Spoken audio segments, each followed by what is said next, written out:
to that challenge. And 2 years ago, maybe 3 years ago now, there was in the Christmas Day Ravens playoff games in like the fourth quarter when they're trying to drive down the field. It's third down. Roethlisberger's scrambling. Who's scrambling with him? Eli Rogers, and he finds him and it makes a great leaping catch over the middle to keep the drive alive. Plays like that, Eli Rogers has made happen because he has that connection with Ben Roethlisberger. That's why he got re-signed. And who won the game with a spectacular play? Antonio Brown. Brown. And that's the thing is that he's one of the reasons why the Steelers don't need Golden Tate, because they have Juju Smith-Schuster, who's great in the slot. James Washington, who could be great from the slot. They have Switzer and Rodgers. All four of those guys can be good slot receivers. They need guys outside the numbers like Dante Moncrief. Even though Moncrief has a case of the drops, he's not consistent with his hands. But he's a speed burner. And if you line up outside the numbers, defenses have to say, all right, if he gets behind us, that's a problem, and that's something that you make. All they need that threat. They haven't had that since Martavis. Yeah, and that was one of the big things when they traded him away. I was like, okay, that makes sense because he has a lot of issues, but they needed another deep threat. Yeah. What about on the defensive side, Ola? I don't even know how to say it. Ola Adini. Yeah. Is he has potential to do something? Or? Yeah, he's going to get a shot in training camp, much like Keenan. Everyone's been waiting for Keon Adams to step up. I mean, he's good. He's aggressive. He's definitely hungry. And that's another reason maybe why they're kind of like, we don't know what to do at outside linebacker right now.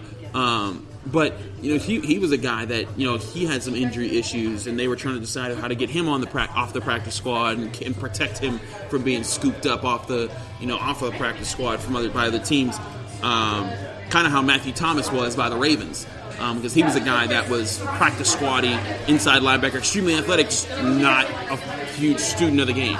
Okay. Ola is that kind of guy that's going to be like, hey, I'm going to give you my best effort. Kind of looks like the second coming of James Harrison. Doesn't he wear the... Whoa.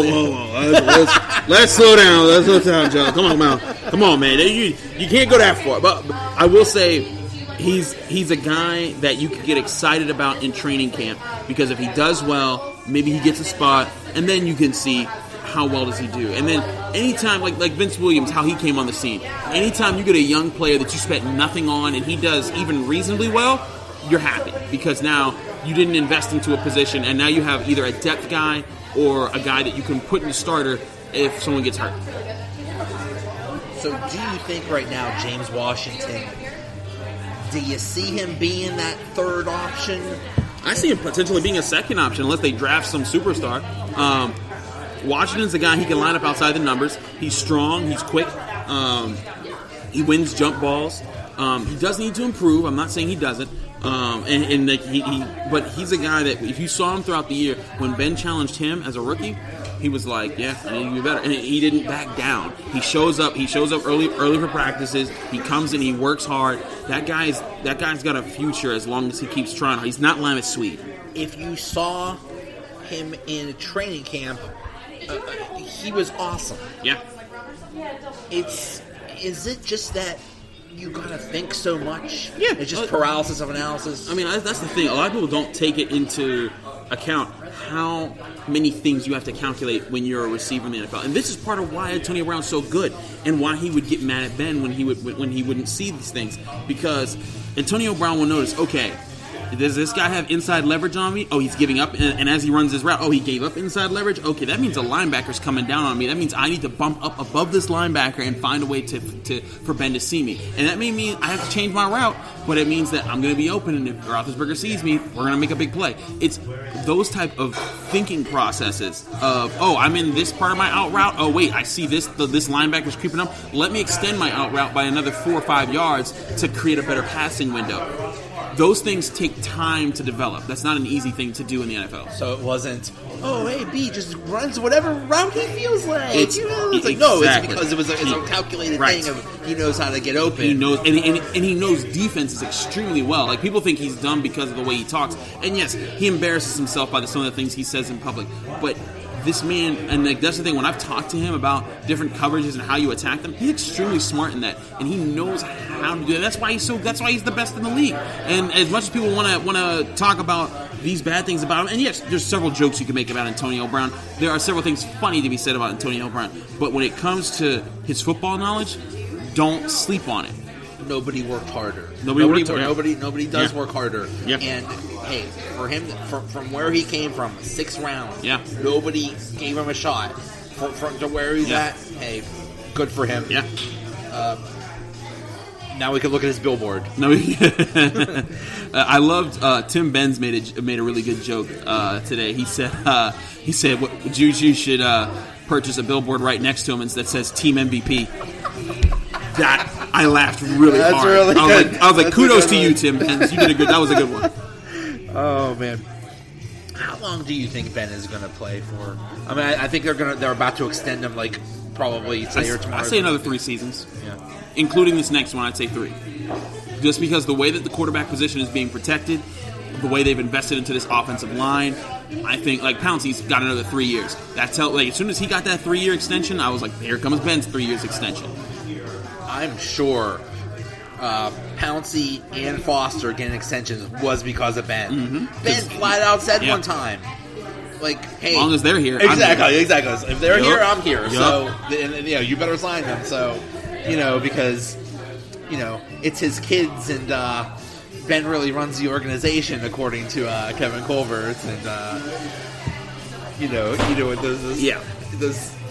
kids. The kids he could even criticize me. Like, I wish. Yeah, I felt like he should have just said, "Look, we respect Ben Roethlisberger. He's a great quarterback. He's going to the Hall of Fame. We're gonna keep him around." That's all he had to say. That's all he had to say. I don't think that people should have been too upset about the kids. Like if someone said that about me, I'd have been like, okay, that's annoying, but I'm not going to make a public comment about it. But I do think, as a general manager, you have to know comments like that tick people off and just avoid those lines. The national media just ran with that like crazy. Yeah. I'm real interested. I'm sure. I mean, Ben is, I think, supposed to get extended real soon because I think he's due $5 million or something like that, or I don't know how that works. But when that happens, he's going to have a press conference. That's going to be the first time he's going to get to talk. Yeah. And he'll probably take the high road, and say all the right things, or maybe he'll at the press conference he'll say the right things. When he gets on his radio show and the team's not around, that's when things will start to slip out. I mean, that's how he always been. When he has the team around him, when it's about, that's when he's like, it was my fault, I lost the game, and I need to be better. But when it's just Ben being Ben, no, this is what happened. We practice too much. That's why we keep getting hurt. I was like, the things that he said sometimes, I'm like, come on, man, just if you think that, just keep that to yourself. Yeah. I have a whole other theory about that, and now it makes sense now that you just said that. I remember him saying that. I don't think he takes training camp all that seriously.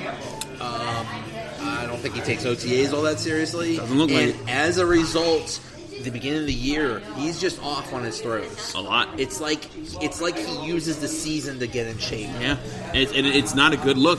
I mean, the first game of the season, the Browns game where they tied, that opening possession was 3rd and about 3. Antonio Brown beats Denzel Ward on a slant route. It's wide open. There's no safety. They're in cover 0. Ben throws it to the ground. If he puts it in AV's hands, he's off to the races, scores a touchdown. Right. They start off the game 7-0, and the Bengals or the Browns are kind of like, what the heck? They're about to beat the tar out of us again. Right. It's like it takes him at least 3 or 4 games to really get into shape, and it sure seems like he doesn't take it. He doesn't take training camp very seriously. But then, what does that mean for Mason Rudolph if he's going to be around for another 3 years? Does that take up almost his entire rookie contract? And that's the thing. This puts the Steelers in a position where they get to watch the development of Dobbs and Rudolph, see who's better to keep around, make a decision based on that. Let one of them go. And if one of them seems like the heir, you stick with that one, make him your backup until Ben retires. If neither of them, keep one around and draft another guy in the future. I think that they're in a position where they can control. And I wrote about this in that Ben article where I said the top priority is getting his extension and getting the details on that, because Rudolph is going to have time to grow. Dobbs grew more than people want to give him credit for in this past season. In the training camp, I saw when they were running their 2-minute drills where it was live simulated contact. He would play in those, and he would start scrambling, and immediately Tom would blow the whistle. Tweet, no scrambling, let's go. And at one point, Josh got really angry. He was like, "What the heck? This is what I do." What I do, yeah. And Tom was like, "I want you to be able to throw the ball and process defenses," and that helped him in the preseason. I think that's why they were comfortable letting go of Landry Jones. That's all well and good, but in the Oakland game, He was horrible. Yeah, he was horrible. Yeah.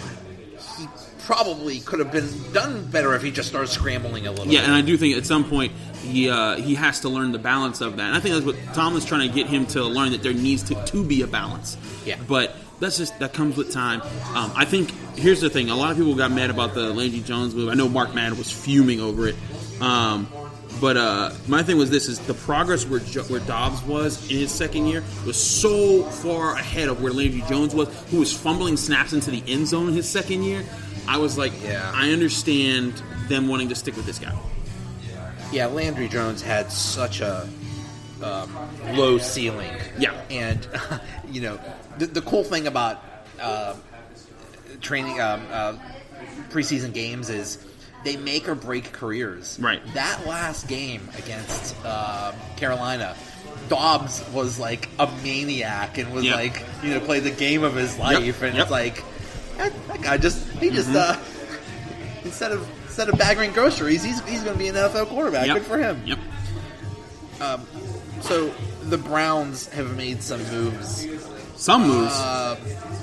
They've already planned the Super Bowl parade. Of course, yeah. They had all the equipment from the 0-16 parade, so it's really it's convenient. right. Did you hear that there are people? They've had to call 911 to stop people from celebrating in the streets. I heard somebody was yelling, "We OBJ!" It's like no, he's not a maniac. He's just happy they got Beckham. But this is all on paper they look wonderful, and everybody's anointing them, but man, they still have some holes. They don't have that great of an offensive line. No, they don't have a great offensive line. I'll be very interested to see how defenses play Baker Mayfield this year, because he's a young quarterback that needs to develop, and we've seen how young quarterbacks, when you have a couple tricks and not a whole bag of tricks, you get in trouble because then teams scheme against that. And Baker Mayfield, when he played the Steelers, the one time he played the Steelers, they shellacked him. And he had a couple of good plays, but like I talked to Hayward and Tuitt after that game, and they're like, we just stood in his way, and he wasn't able to overcome that for the most part because he's too short, and he didn't have enough to counter that. Like Russell Wilson will make some magic happen. Baker Mayfield still has to work on that, and when asked to be consistent, Mayfield struggles. And I'm not saying that he can't grow out of that; he absolutely could. And I hope he does, because I think it'd be really interesting to get more quarterback talent in the NFL. But at the same time, I don't think it's going to be as easy as everyone thinks. As he has Odell Beckham Jr. and Jarvis Landry and Kareem Hunt and Nick Chubb. They're loaded, and David Njoku. They're going to be unstoppable. That's the best offense in the league. Yeah, watch them still go like 6-10, and people will be like, "What just happened?" Right. Yeah, I'm a fan of his. I just wish he doesn't. I just don't wish him well because he's in the division. The other thing they're going to see is they're going to adjust against Lamar Jackson too. Oh, exactly. And Lamar's going to be in a spot.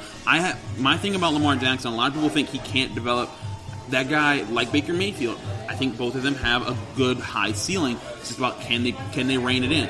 Baker's thing is he has to learn a few more tricks and how to get out of his spots.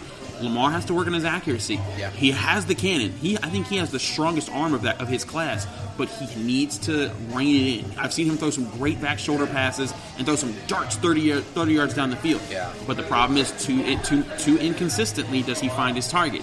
He often misses. It's a little off. And that leads to problems, which is why they ran him so much. Look at what happened against the Chargers. Yeah. First time they played the Chargers, they beat the Chargers. Second time, they made adjustments. Right. So we'll see. All right, sir. Well, thank you so much, Chris Carter, DK Sports. Thanks for having me, man. Yeah, this is fun. Yeah, it always is. All right, man. Thank you. Thanks for listening. We'll be back with another episode probably in a couple days. I'm going to keep on doing previews of the teams in the NL Central for baseball. I'm sure there'll be more Steelers stuff going on, so I'm going to have some impromptu podcast episodes coming up. And then on Monday, I'm going to do an NCAA preview show because March Madness is coming up. So thanks again to the great Chris Carter.